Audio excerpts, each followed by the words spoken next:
peace. Good morning, good evening, good afternoon, depending in which part of the world you live in.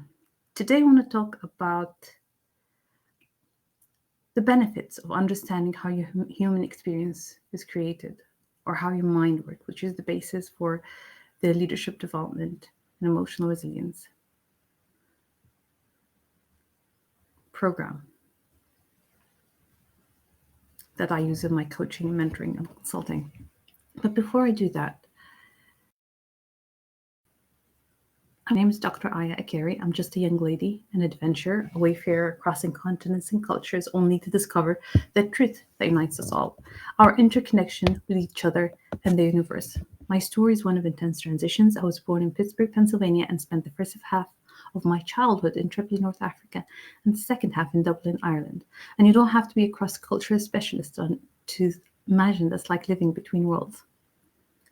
I'm a certified leadership coach, credentialed by the International Coaching Federation. I'm an organizational leadership consultant and emotional resilience coach and mentor.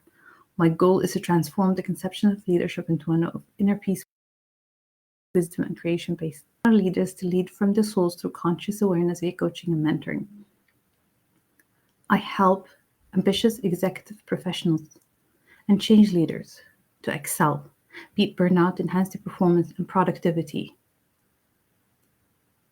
and master the art of work-life balance. So what are the benefits of understanding how your mind works? Beyond resilience, there is resilience and there's beyond resilience. This understanding is a potent catalyst for leadership development, for transformation to a higher plane of being, a higher world, a different worldview that's more comprehensive and able to deal with the complexity of modern life, especially for leaders. It will help them navigate personal and professional life, but it also applies to everyone. So what are the benefits? I want to touch on a few points here today. So starting with number one, personal accountability and less blame. Once you understand how your human experience is created, then you stop blaming people and things and events. You hear people say, oh, this person is making me angry, or my kids are driving me crazy, or this person broke my heart. And it's as if the whole statement is disempowering because it's just transfers the locus of control from you being in charge of your feelings to other people and your life. And that's very disempowering. So we blame others, we point fingers, and that's not very good for our relationships, is it? Or our well-being. But once you realize it's up to me how I feel, it's up to me, I'm in charge of my feelings, I'm experiencing my interpretation of my experience, I'm feeling my interpretation of my experience, and therefore there's more personal accountability. You take charge of your life. You stop blaming others. And you know what? When you stop blaming others, you're gonna become more likable because people don't like people blame and point. Number one. Number two, becoming more resilient and having less stress.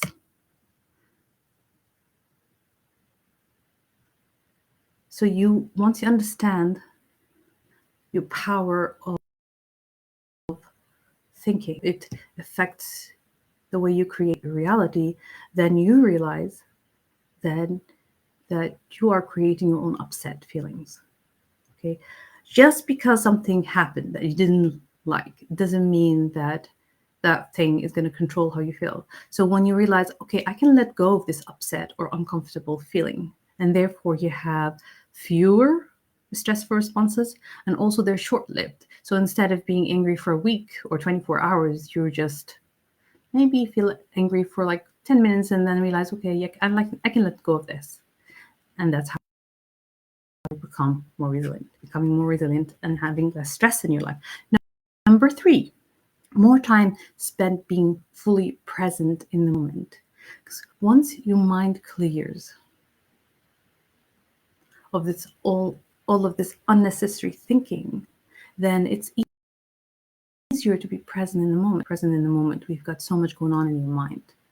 I don't know if you ever experienced, if you have so much thinking, then it's like you're walking, you're going for a walk to relax, but you don't relax. You just keep thinking and thinking, and you're ruminating over things that have happened. And you just miss out on being present, because this moment, the present moment, is a gift. That's why it's called the present.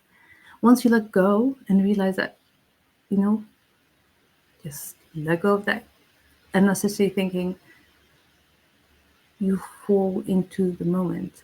You fall into pure consciousness. Your senses come alive, and you get to enjoy life. You feel the breeze on your skin. You feel the hair, the breeze going through your hair. You smell the beautiful flowers. You take a deep breath, and you feel joy, and you feel alive.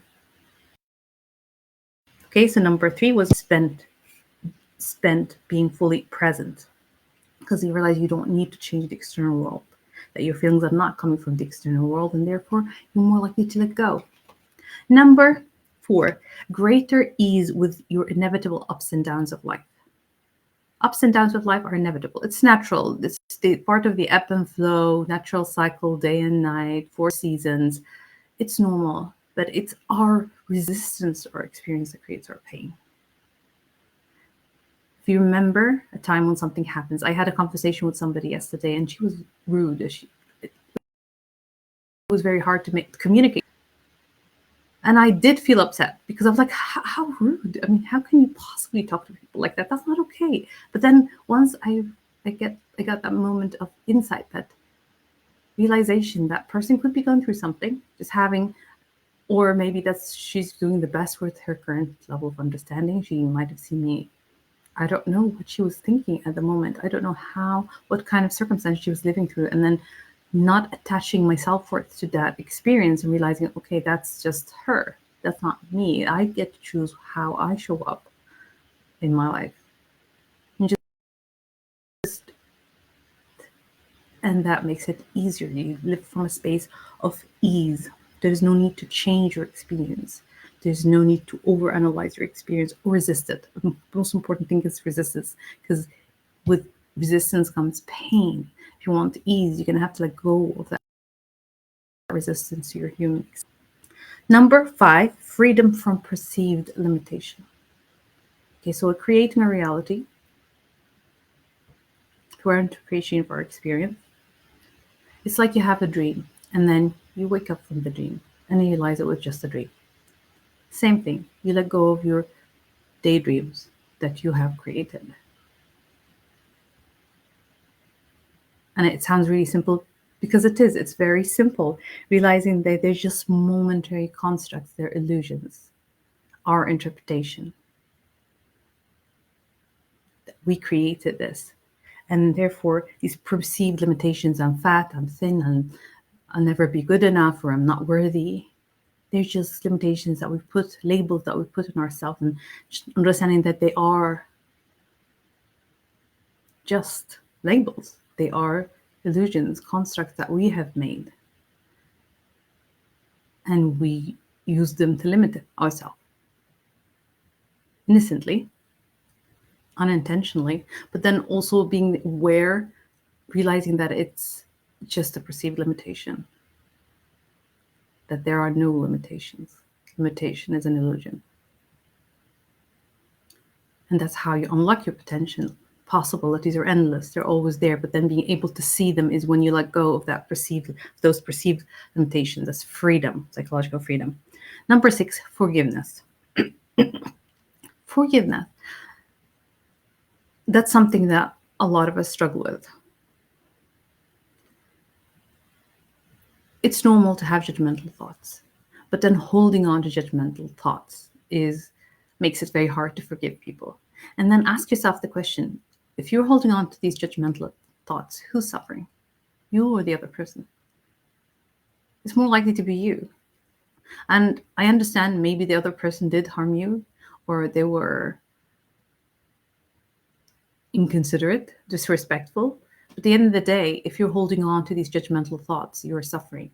And then ask yourself, is that person worth it? You forgive the act. It doesn't make it okay for people to harm you, but seeing that into the psychological innocence of that person. But even if the person was not psychologically innocent, which can be the case, who's suffering by holding on to these grudges? It's you. So letting go of these judgmental thoughts allows you to have forgiveness. And you can fully, when you have a forgiveness, guess what? You can fully experience the richness of every moment. You can live from a place of happiness and joy. And ask yourself, is the other person worth it? Do you really want to ruin those beautiful moments by holding on to these judgmental thoughts? Okay, so number 7, more feelings of well-being. When you have a clear mind, you feel lighter and you feel better. So you're happier, you're more alive, you're more peaceful, you're more curious, you're more motivated. There are no distortions from the intellectual, conceptual thinking. There's no over-analysis of our experience. We're just okay. Life is just happening. Okay with that. And that raises your level of well-being. So more things of well-being. Number 8 is more confidence, because there's thinking that you do and there's thinking that comes. The thinking that you do is labored. It keeps you preoccupied. Not the thinking that comes, it just flows naturally. It's fresh ideas, full of creativity, fresh thoughts, love, compassion, insight, which is an ordinary everyday occurrence that just comes to you. And then that's common sense. You show up from a place of common sense because you're not preconceived notions. You're showing up from a place of clarity, from the fresh wisdom that's flowing through you. And when you show up from common sense, life's so much better for you and for people around you. Number 9, benefits to relationships. A lot of the time, problems happen in relationships or arguments arise because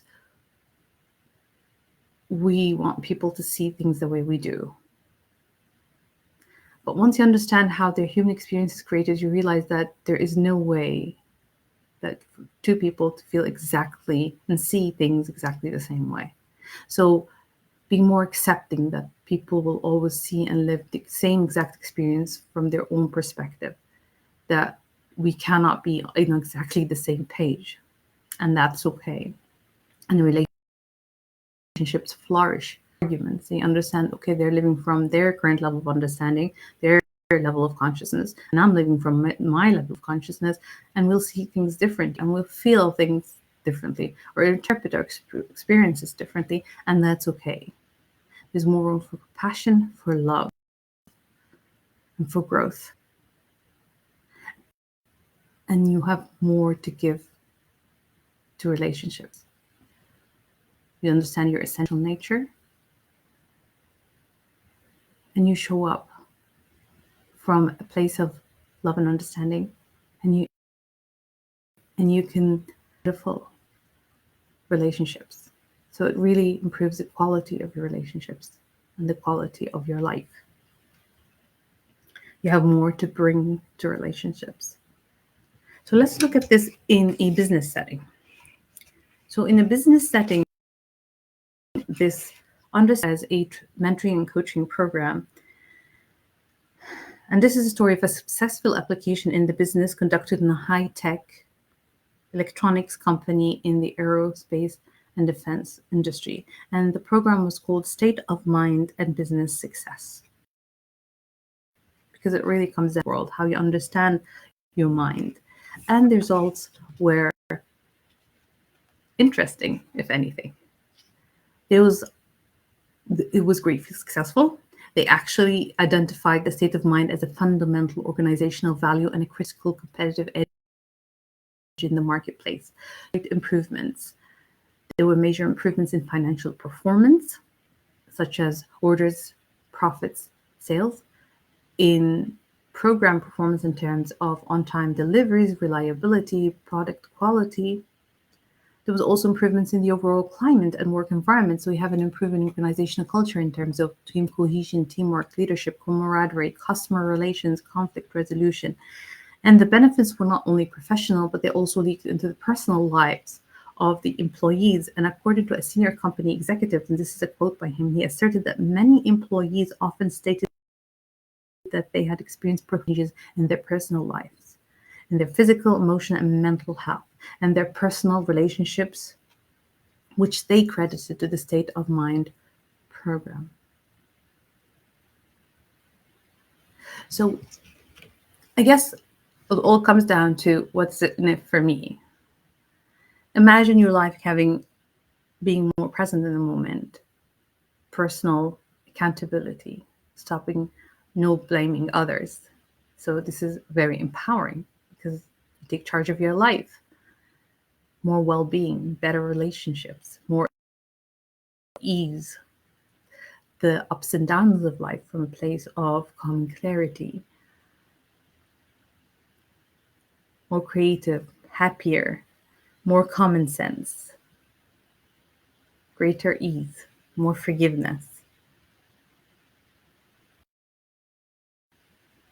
more. Does that sound like something that you would be interested in? Is that something that you can add to your life? More freedom from perceived limitations, so being able to unlock your potential, greater ease.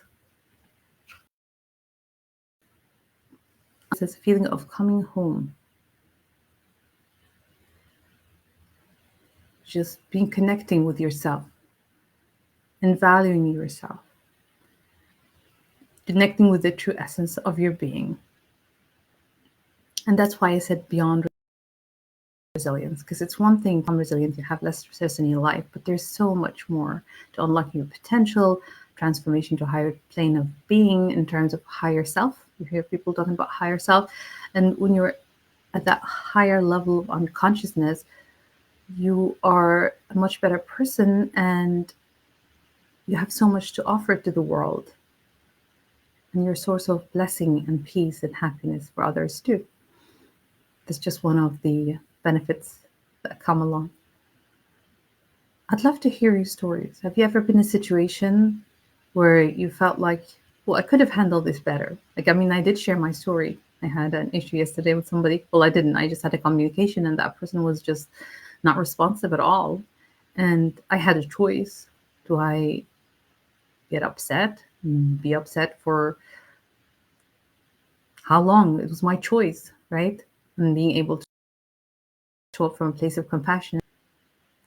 Forgive the person, not the act. It's not okay for people to treat others with disrespect, but you don't know what people are going through. Everybody's doing their best with their current level of understanding, and that's why it helps to help others raise their level of consciousness. For meaningful, lasting change, you need to raise the level of human consciousness, and that's how you do it, by looking within through self-awareness. Realizing how we're holding ourselves back through our perceived notions, the limitations, the labels we put on ourselves, through misunderstanding, holding on to judgment, holding on to thought, holding on to assumptions, expectations that can affect the quality of our relationships with ourselves and others too, because it's really important to have a good relationship and connect with yourself, understand yourself, have a level of self-worth. Walking blind and aimlessly through life. Life is leading you instead of you leading life.